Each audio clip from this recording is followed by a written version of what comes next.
Siap Pak Ketua, terima kasih. Pimpinan pimpinan yang saya hormati beserta anggota Komisi 4 dan Ibu Menteri, Pak Wamen, Pak Sekjen dan Perga M beserta Eselon 1 dari KLHK yang saya hormati. Hari ini mewakili fraksi Nasdem, saya akan menyoroti beberapa hal, mungkin ada sedikit masukan untuk perbaikan kita bersama dan ada juga beberapa hal yang perlu kita apresiasi.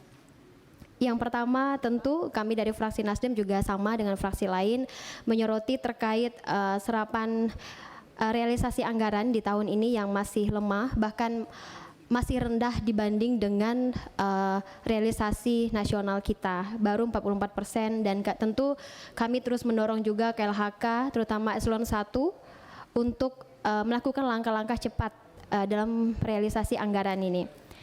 Kemudian yang kedua, saya menyimak sedikit tadi pembahasan terkait proses identifikasi subjek hukum sawit dan tambang di dalam kawasan.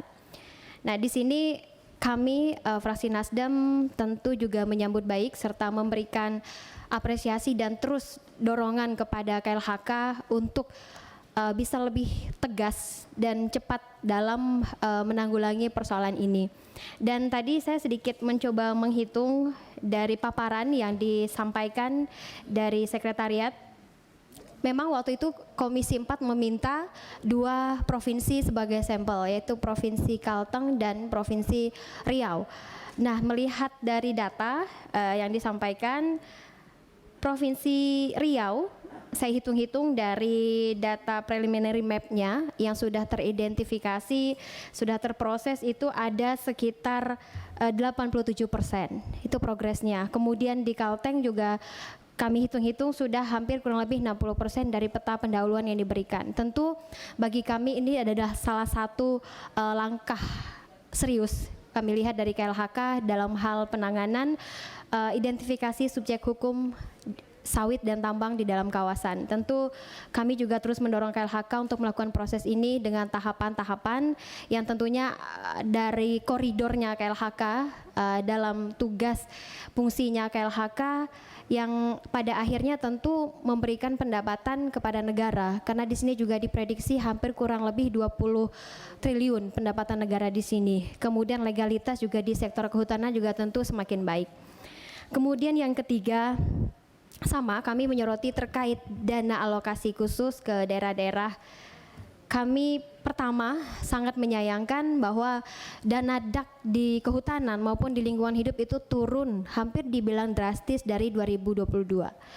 Kalau dilihat dari paparan DAK fisik kehutanan itu turun hampir 91%.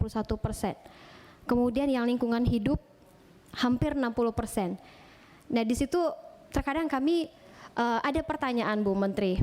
Memang yang menentukan kriteria ini salah satunya adalah Bappenas. Kemudian yang menganggarkan, yang ngeplot itu adalah Kemenq. Apakah KLHK ini tidak punya peranan yang cukup untuk bisa memberikan pengaruh dalam hal intervensi yang positif gitu? Karena bicara DAK rasanya hampir semua wilayah, terutama berkaitan dengan lingkungan hidup. Kalau kehutanan mungkin per provinsi, karena tidak semua provinsi punya hutan yang perlu kita selamatkan dari urgensinya. Tapi kalau dari sampah dan lingkungan itu saya pikir mau berapapun dikasih, semua provinsi atau kabupaten itu akan terima dan mereka akan sangat bersyukur dan berterima kasih akan hal ini. Cuman di satu sisi kami posisi saat ini bukan bingung tapi bertanya gitu, keberpihakan negara dalam hal ini bukan hanya KLHK tapi kementerian lembaga terkait lainnya dalam bidang lingkungan hidup, karena lingkungan hidup ini isu yang juga sangat global saat ini, bukan hanya isu di Indonesia saja yang perlu kita perjuangkan bersama dari anggaran.